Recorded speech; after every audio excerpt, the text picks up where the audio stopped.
Harry Brook ने टी20 world cup में कप्तान के तौर पर पहला शतक जड़कर क्रिकेट का इतिहास बदल दिया। अभी तक किसी कप्तान ने ऐसा नहीं किया था। क्या वाकई कप्तान होते हुए पहली बार शतक? ये तो बड़ी बात है। मॉर्निंग पर्ल्स इंडिया में आपका स्वागत है। आज हम बात करेंगे अरिजीत सिंह की प्लेबैक सिंगिंग से अचानक रिटायरमेंट की और मेटा की $100 बिलियन की एआई चिप डील की, जिससे टेक्नोलॉजी की दुनिया में हलचल मच गई है। टी20 वर्ल्ड कप के सुपर 8 मुकाबले में हैरी ब्रुक की 51 गेंदों पर 100 रन की शानदार पारी ने न सिर्फ इंग्लैंड को जीत दिलाई बल्कि उन्हें सेमीफाइनल में भी पहुंचा दिया। ब्रुक की इतनी तेज पारी के बाद पाकिस्तान पर दबाव कैसा रहा? क्या मैदान पर माहौल बदला? बिल्कुल, पाकिस्तान के गेंदबाजों ने काफ़ी कोशिश की, लेकिन ब्रुक की धुआंधार बल्लेबाजी के सामने वो टिक नहीं सके। इंग्लैंड ने आखिरी ओवर में 2 विकेट से मैच अपने नाम किया। शाहीन अफरीदी ने भी मैच के बाद ब्रुक को खास अंदाज में बधाई दी। मैदान पर दोनों टीमों के बीच खेल भावना कमाल की दिखी। जी हाँ, शाहीन ने ब्रुक की पारी के बाद हाथ मिलाकर उनकी तारीफ की, जो खेल के लिए शानदार संदेश है।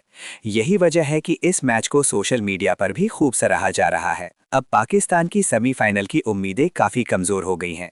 इंग्लैंड से मिली इस हार के बाद उन्हें बाकी मैचों में जीत के साथ साथ दूसरी टीमों पर भी निर्भर रहना होगा। क्या आईसीसी ने टिकट रिफंड को लेकर भी कोई बड़ा फैसला लिया है, खासकर अगर पाकिस्तान सेमीफाइनल या फाइनल में पहुंचती है? बिल्कुल, आईसीसी ने साफ किया है कि अगर पाकिस्तान सेमीफाइनल या फाइनल में पहुंचती है तो कोलकाता और अहमदाबाद के टिकट के लिए रिफंड पॉलिसी लागू होगी।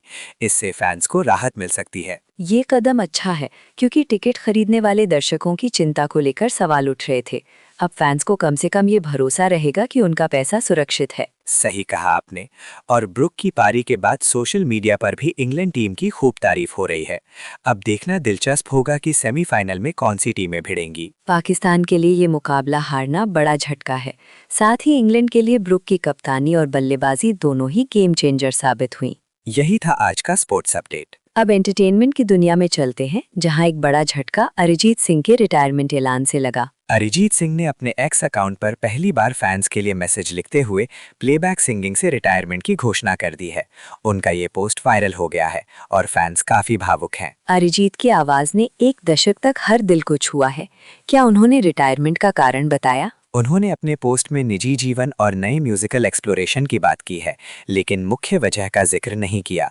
फैंस उनके फैसले का सम्मान कर रहे हैं, लेकिन बॉलीवुड को उनकी कमी जरूर खलेगी। द केरला स्टोरी 2 का टीजर भी विवादों में है। कोर्ट ने सीबीएफसी से सवाल पूछे, लेकिन मेकर्स ने कहा कि टीजर हटाने की खबरें झूठी हैं। सनशाइन पिक्चर्स ने साफ किया है कि टीजर हटाने की अफवाहें गलत हैं और फिल्म को लेकर कोर्ट में चल रही प्रक्रिया पर वो पूरा भरोसा रखते हैं। इसी के बीच प्राइम वीडियो का ओ वुमानिया 2025 रिपोर्ट आई है, जिसमें दिखाया गया कि इंडियन एंटरटेनमेंट इंडस्ट्री में महिलाओं की भागीदारी अब भी धीमी है, लेकिन ओटीटी प्लेटफॉर्म से बदलाव की उम्मीद बढ़ी है। ओ वुमानिया रिपोर्ट में 2024 की 122 फिल्म्स और सीरीज का विश्लेषण किया गया, जिसमें ओटीटी पर महिलाओं की बढ़ती भागीदारी को पॉजिटिव नोट पर देखा गया है। बैंड्रा में दिशा पटानी, सूरज पांचोली और सोनम बाजवा को साथ देखा गया। उनकी तस्वीरें सोशल मीडिया पर वायरल है, जिससे फैंस कयास लगा रहे हैं कि कोई नया प्रोजेक्ट आने वाला है। वहीं विजय देवरकोंडा और रश्मिका मंदाना ने उदयपुर में अपनी प्री वेडिंग सेलिब्रेशन शुरू कर दी है। वीरोश नाम से ये वेडिंग ट्रेंड में है।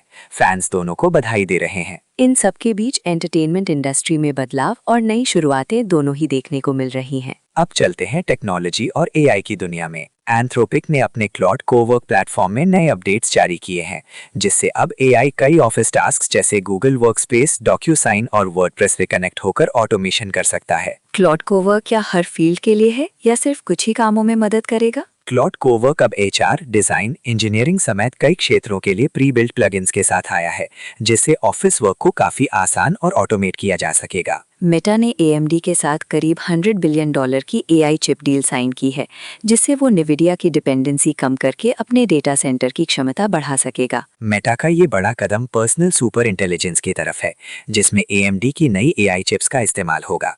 इस डील से एआई रिसर्च और डेवलपमेंट को जबरदस्त बूस्ट मिलेगा। क्या इस डील से टेक्नोलॉजी इंडस्ट्री में कोई बड़ा बदलाव देखने को मिलेगा, खासकर एआई की दिशा में? जी हाँ, निविडिया के विकल्प के रूप में AMD का इस्तेमाल बढ़ने से मार्केट में कंपटीशन आएगा और AI प्रोजेक्ट्स की गति भी बढ़ेगी। OpenAI की CEO ने भी कहा है कि AI अभी तक एंटरप्राइज बिजनेस प्रोसेस में पूरी तरह से नहीं घुसा है, भले ही SaaS इज डेड जैसी बातें चल रही हैं। OpenAI का मानना है कि AI एजेंट्स को लेकर जो उम्मीदें हैं वे अभी हकीकत से दूर हैं। कंपनियां धीरे धीरे AI को अपनाने लगी हैं, लेकिन बड़े पैमाने पर बदलाव आने में वक्त लगेगा। इस बीच गूगल लैब्स में अब प्रोड्यूसर AI नाम का नया म्यूजिक जनरेटर जुड़ गया है। खास बात यह है कि वाइक्लिफ चीन ने अपने नए गाने बैक इन अबू धाबी में गूगल के AI म्यूजिक टूल्स का इस्तेमाल किया है। प्रोड्यूसर AI एक ऐसा AI टूल है जो म्यूजिक क्रिएशन को ऑटोमेट कर सकता है। इसका मतलब है कि अब आर्टिस्ट्स आसानी से गाने के लिए म्यूजिक बना सकते हैं, सिर्फ टेक्स्ट इनपुट देकर। गूगल ने ओपल ऐप में भी एक नया फीचर जोड़ा है, जिसे यूजर्स ऑटोमेटेड वर्कफ्लो क्रिएट कर सकते हैं। इससे ऑफिस टास्क और आसानी से मैनेज होंगे। ओपल का नया ऑटोमेटेड वर्कफ्लो फीचर आपको अलग अलग ऑफिस ऐप्स को लिंक करके रिपीटेटिव टास्क्स को अपने आप पूरा करने में मदद करेगा। अब बारी है आज की टिप की। अगर आप म्यूजिक बनाना चाहते हैं तो आज गूगल लैब्स का प्रोड्यूसर AI ट्राई करें।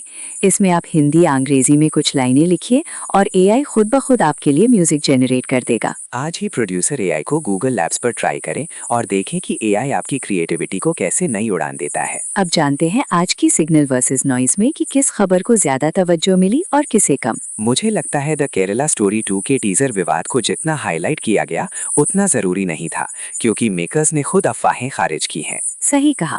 वहीं ओ वोमानिया रिपोर्ट को कम महत्व मिला, जबकि महिलाओं की भागीदारी में धीमी प्रगति इंडस्ट्री के लिए सबसे बड़ा मुद्दा है। तो आज का ओवरहाइप मुद्दा टीजर विवाद रहा, जबकि महिलाओं की भागीदारी वाली रिपोर्ट को और चर्चा मिलनी चाहिए थी। अब आपकी बारी। आपको क्या लगता है, अरिजीत सिंह के रिटायरमेंट पर आपकी क्या राय है? क्या आप क्लॉड कोवर्क जैसे AI टूल्स यूज करेंगे? कमेंट में जरूर बताएं। मॉर्निंग पल्स इंडिया को सब्सक्राइब करें ताकि हर सुबह आपको सबसे तेज और भरोसेमंद अपडेट मिले। वीडियो को लाइक करना ना भूलें और अपने दोस्तों के साथ शेयर करें। मॉर्निंग पल्स इंडिया के साथ बने रहिए। मिलते हैं कल, तब तक स्टे अपडेटेड।